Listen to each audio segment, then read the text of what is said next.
boys found this inside. What do you think is on it? I see one goddamn fucked up horror picture. Go. Hi, welcome to GVN Review. I'm your host, Jayla. I'm hanging out with Tristian and Blake today, and we're going to break down Ty West's new horror slasher X. We're following aspiring young adult filmmakers and their journey to make the first elevated adult film while staying at a guest house on a farm with some pretty suspicious owners. First off, I want to say that I absolutely love this movie. It is a slasher that I've been waiting for. It's so well done. It's well acted. It's beautifully shot. I'm all the way on board. Blake, what do you think about it? I loved it. I went into this movie pretty cold because when it comes to horror movies, I feel like discovering the plot along with the characters just makes the experience more enjoyable for me. So I knew it was a slasher because that's how it was marketed. I kind of saw I saw the first trailer a while ago, let that fade out of my memory, and then saw like one on social media, which was like 15 seconds. And I'm like, I get the gist. I want to see this. And I was still surprised to see where they went with it, like to have such a sympathetic villain, so to speak, made it even more enjoyable because it's like, I see why these characters are doing what they're doing, but at the same time, it's like, that's a little... It's a little much. We have a horror movie, yeah. Yeah, it was very intense. I will say that I like the a more original take on a horror villain. It's definitely something I haven't seen before. Tristian, what do you think about it? I really loved it, really enjoyed it. Just like Blake, I didn't really watch trailers for it or anything like that. I really only went into it because of Jenna Ortega, because of Scream earlier this year. So I didn't know what was going to happen. I was just like, oh, look, Jenna Ortega's in it. So I love her. So I'm going to go see it. And I was really surprised at how well done it was. It definitely gave me like Texas Chainsaw Massacre vibes. Like that was great. The villain Pearl was really great. I felt like even with the husband, I really thought that like the way they wrote him, I thought that because he kept saying, oh, she's kind of crazy. And I thought that he was going to be trying to help the protagonist out, but no, he ended up being a villain too, but that really caught me off guard. So it was a very original take on the villains, and I really, really enjoyed it. Awesome. I had to make sure we were talking spoilers in this podcast or not. I'm not sure. We'll warn for spoilers because there's definitely a few spoilers things that I want to get into. Oh yeah, there's some after the credits I want to talk about. Yes, we definitely have to talk about that. Absolutely. I did want to say that with the content in the movie and with the subject matter, it's done so well and tastefully, and the ideas they bring to the table, especially around the end of Act 2, was just really nice.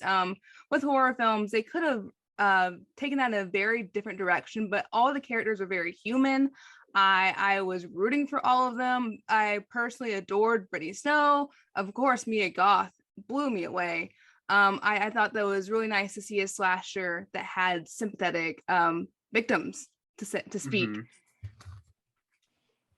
Do you have any?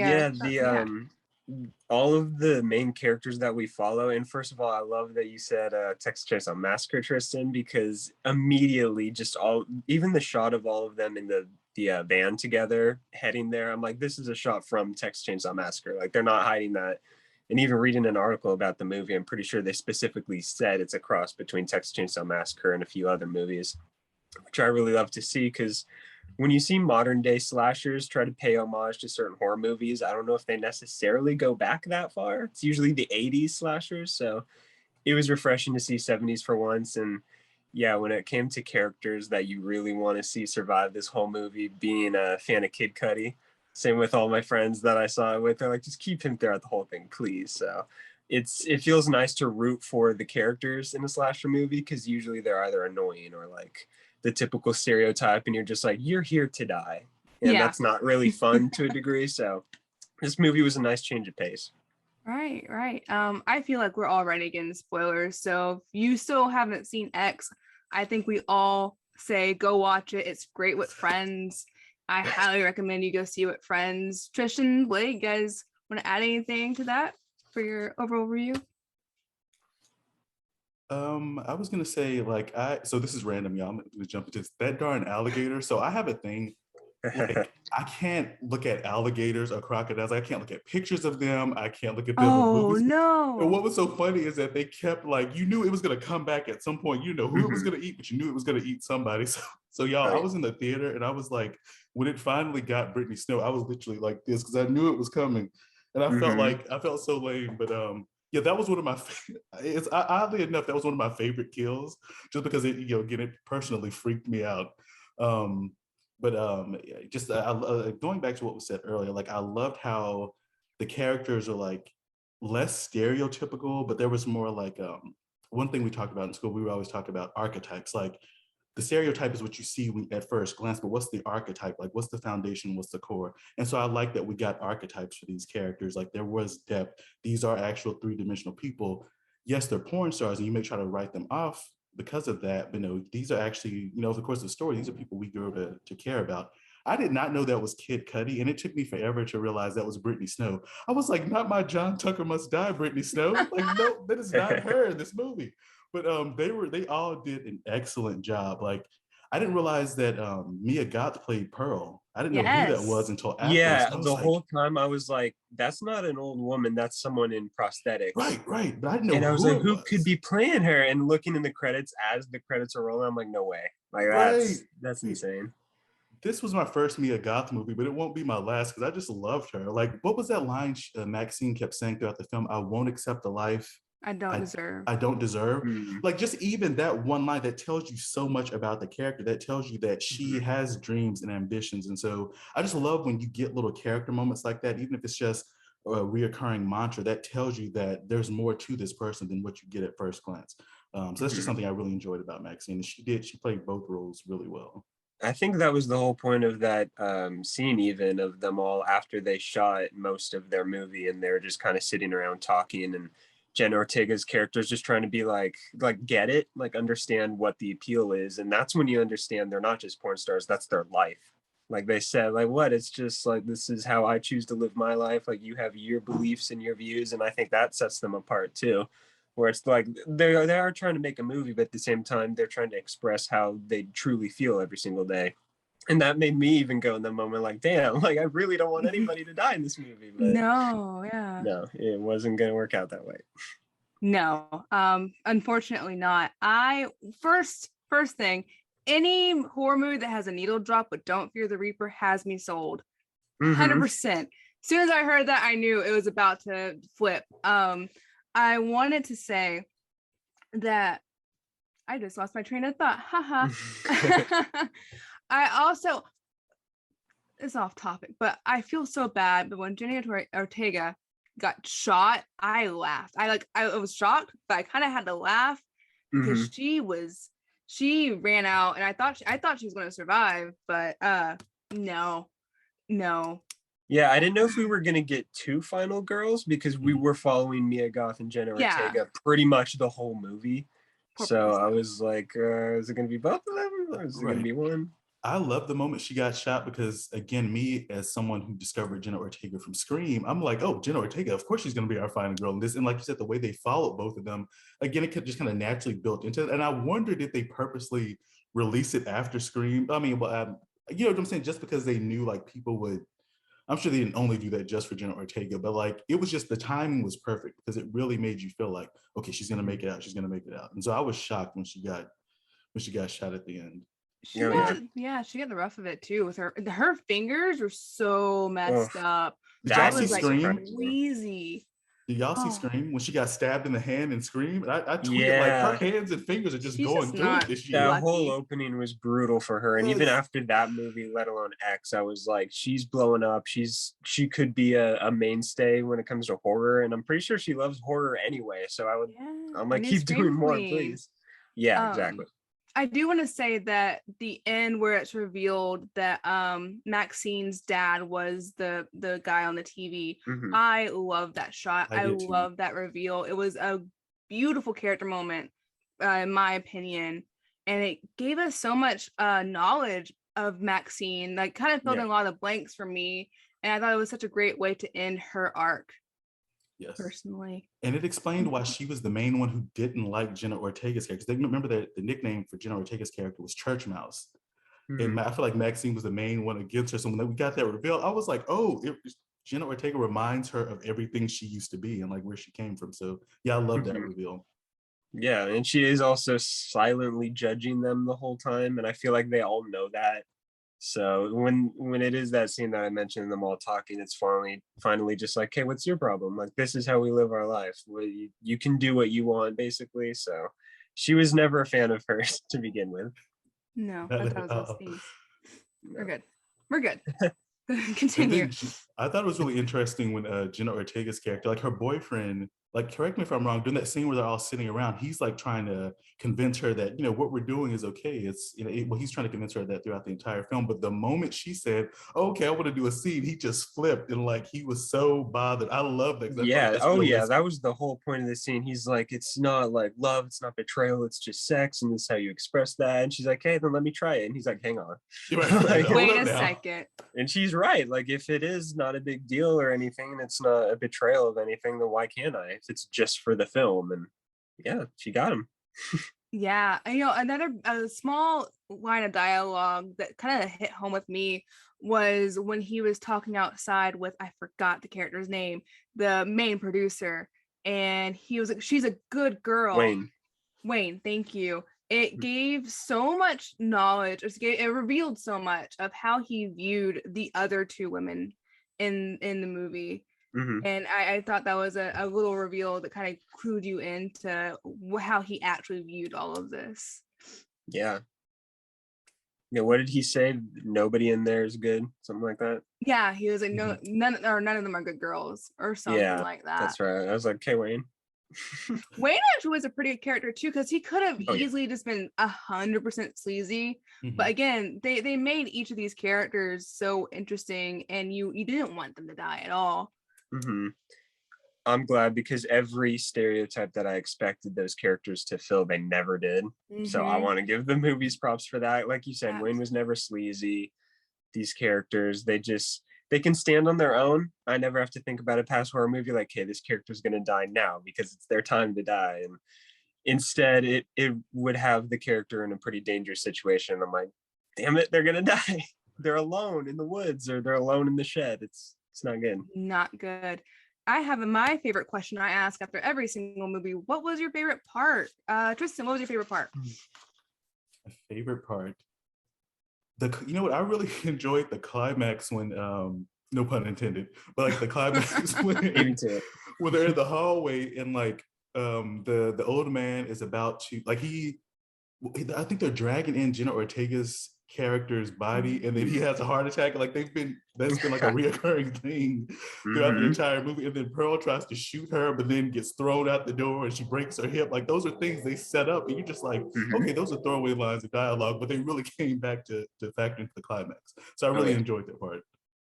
Nice. Easily my favorite scene is Pearl's first kill. Mostly because of how brilliant it was that she stabs him in the neck and the blood squirts on the car lights. So it's just red lighting right on her, and her little Joker inspired dance that she gets, because she's like, this is who I am now. We're going to get through these kids my way. So I loved that scene. Like, I could write a paper on just how Pearl goes from this longing for affection and to be desired to, okay, I'm going to throw that right out the window and kill these kids because they think they're better than me, or whatever she was going on about. Dude, it was pretty intense flip. Because at first we all knew it was coming, but still. Yeah.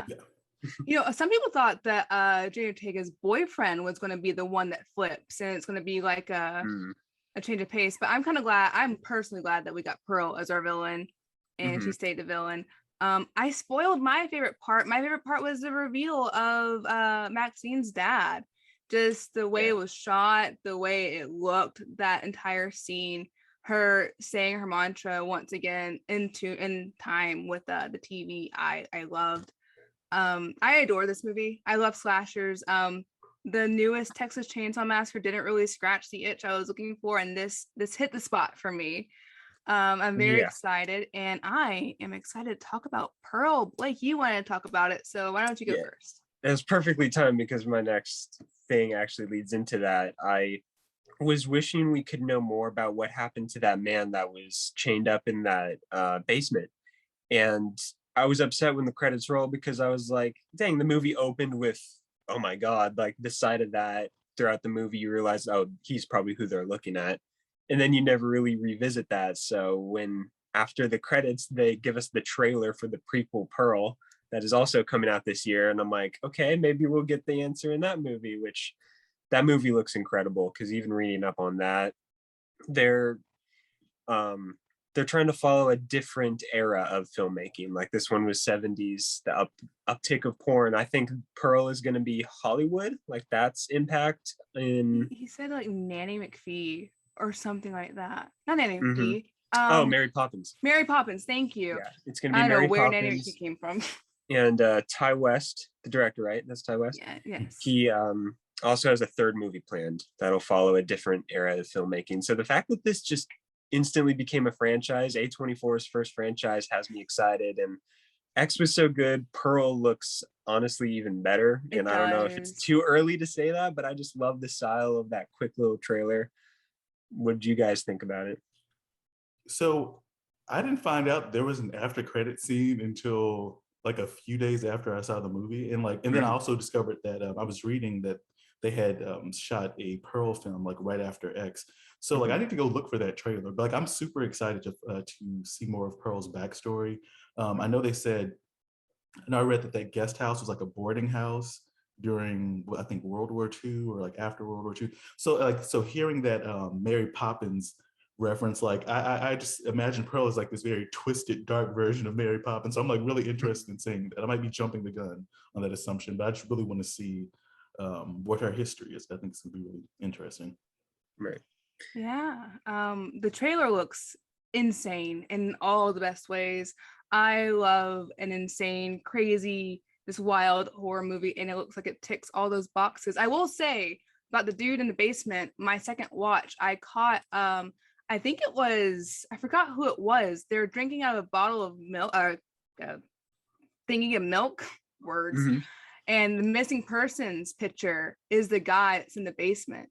Is it? Wow. It Really? is. So I don't know. There's a little Hmm. Easter egg for you, but Pearl and this franchise that's getting dropped in our laps is amazing.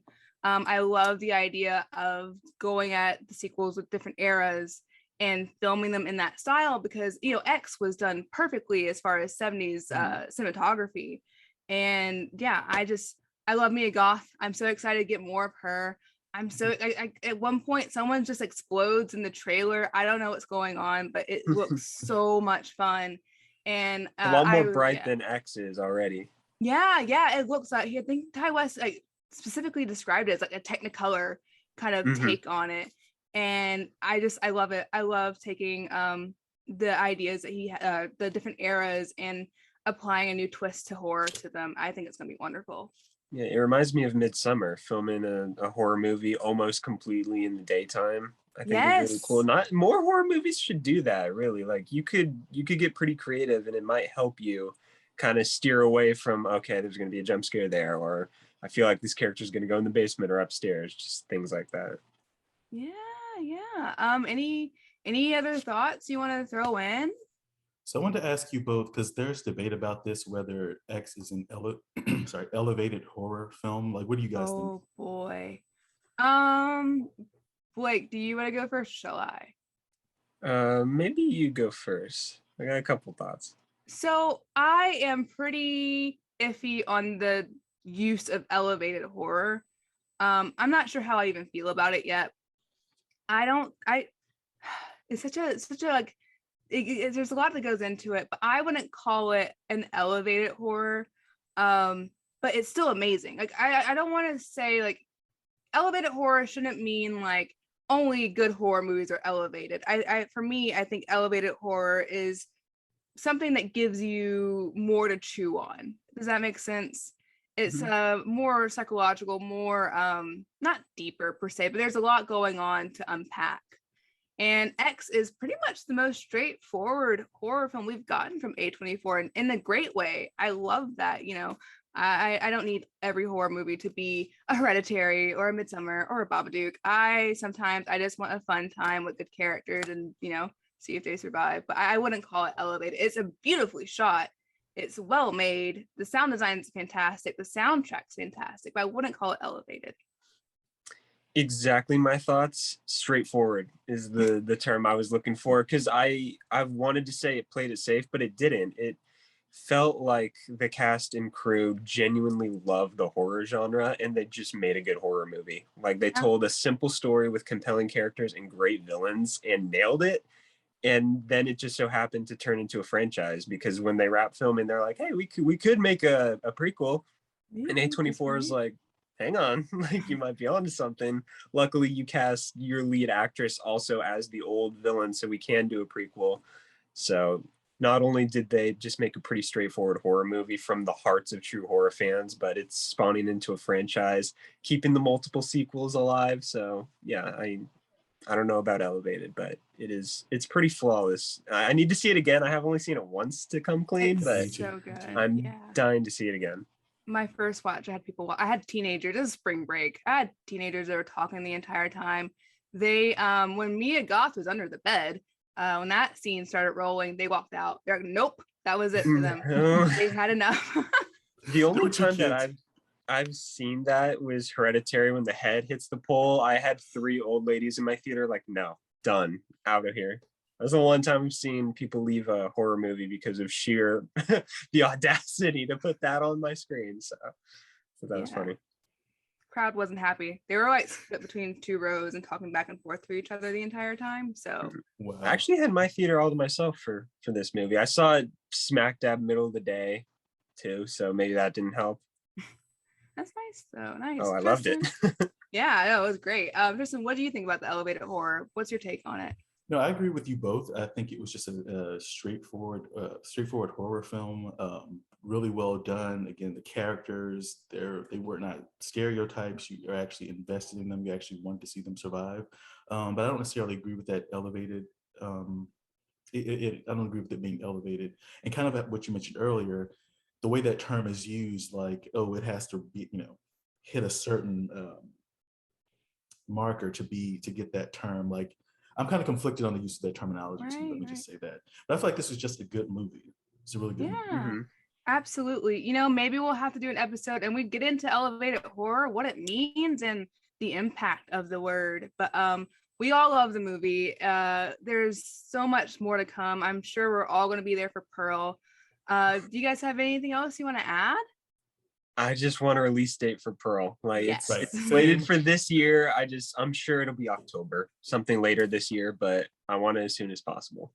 Absolutely. Same.